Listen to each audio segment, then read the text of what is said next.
全体の展示をしますよというふうに政府が決断をすればいいだけの話です。 일본과의 역사 분쟁에 또다시 불이 붙었습니다. 그들은 여전히 역사를 감추려 합니다.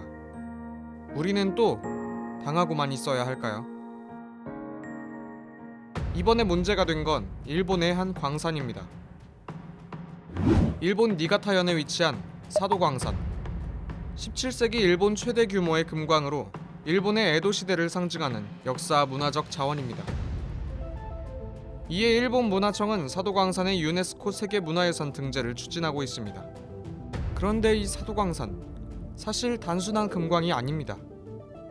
태평양 전쟁이 본격화되던 1940년대, 사도광산은 금보다는 구리, 철, 아연 등 전쟁 물자를 확보하는 데 집중적으로 쓰였습니다. 이 과정에서 일제는 그들의 부족한 노동력을 메우기 위해 조선인들을 강제로 노역시켰습니다. 1950년 일본 니가타 노동기준국이 작성한 귀국 조선인에 대한 미불임금 채무 등에 관한 조사의 건, 세계전쟁이 끝난 후 작성된 이 공문서에는 최소 1140명에 달하는 조선인이 임금도 제대로 받지 못하고 사도광산에서 강제로 노역했다는 사실이 담겨 있습니다. 또 다른 문서를 봅시다. 당시 사도광산을 운영했던 미쓰비시 광업이 작성한 조선인 노동자 보고서에 적힌 내용은 당시 우리 민족의 참혹한 처우를 가늠케 합니다.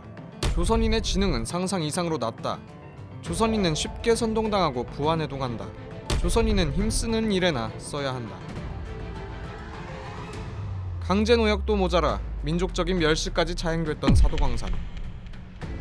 일본에게는 문화유산인 이곳은 우리에게는 가슴 아픈 역사의 단편입니다.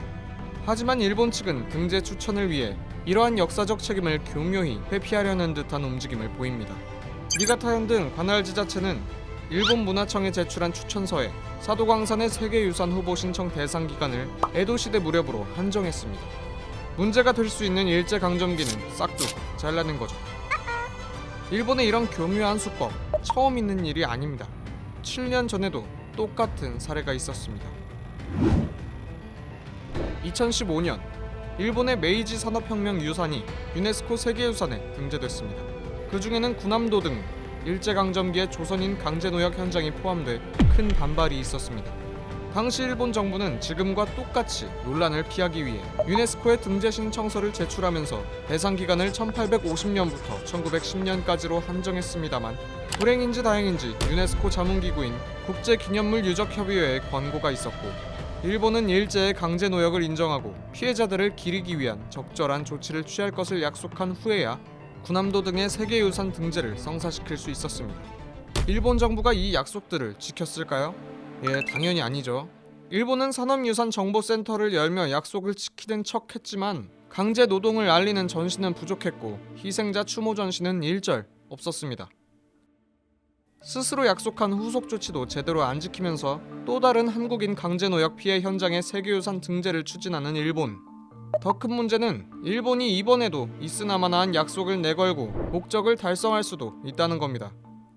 오히려 7년 전보다 상황은 더 안 좋습니다. 유네스코 세계유산 등재 여부에 대해서는 세계유산위원회에 속한 21개의 위원국이 결정권을 가지는데, 한국과 일본 모두 위원국이었던 2015년과 달리 현재는 일본만 위원국이어서 우리나라는 직접적인 발언권이 없습니다. 우리 외교부는 일본의 사도광산이 세계유산으로 부적합한 이유와 강제노역을 포함한 사도광산의 전체 역사를 알릴 필요성 등을 유네스코와 이코모스 등에 설득할 예정입니다.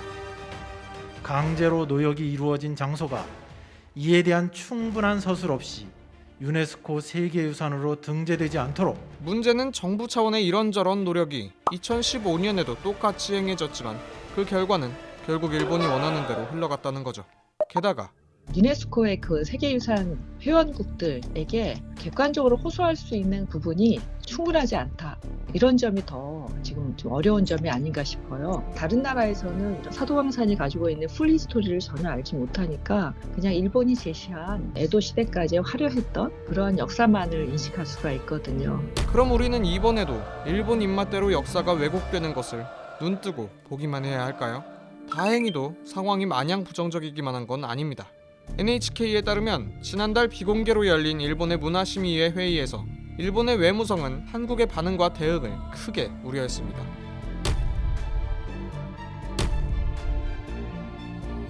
일본 내에서도 강제노역 문제를 예민하게 받아들이고 있는 거죠. 또한 시민들 사이에서도 일본 정부의 의도적 은폐를 비판하는 목소리가 나옵니다. その恥ずかしくないように明治産業革命遺産についてもこの佐渡でも全体の展示をしますよというふうに政府が決断をすればいいだけの話です。 결정적으로 2020년 7월 일본의 후속 조치 불이행에 대해 유네스코 세계유산위원회가 강한 유감을 표명했습니다.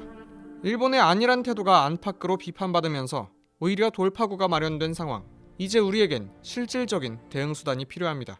선언적으로 뭐 이렇게 하는 것은 이제 충분히 지금 하시고 계시다고 보고요. 어떤 지금 피해 현황을 빨리 파악을 하는 것이라고 봐요. 많은 분들이 진폐증으로 돌아가신 것으로 좀 파악이 되고 있거든요. 광산 안에서 사고로 돌아가신 분이 12명이나 계세요. 이런 식으로 피해자분들이 갖고 있는 증거 등을 축적을 좀 하는 것이 시급하다고 봅니다. 일본 정부는 오는 2월 1일까지 유네스코의 사도광산의 등재 신청을 위한 추천서를 제출해야 합니다. 얼마 남지 않은 시간, 우리는 그때까지 총력을 다해 전방위적 외교전을 펼쳐야 합니다. 왜냐하면 일제의 칼날 아래서 강제로 혹사당한 피해자들, 이들에게 똑같은 상처를 다시 안겨줄 수는 없기 때문입니다.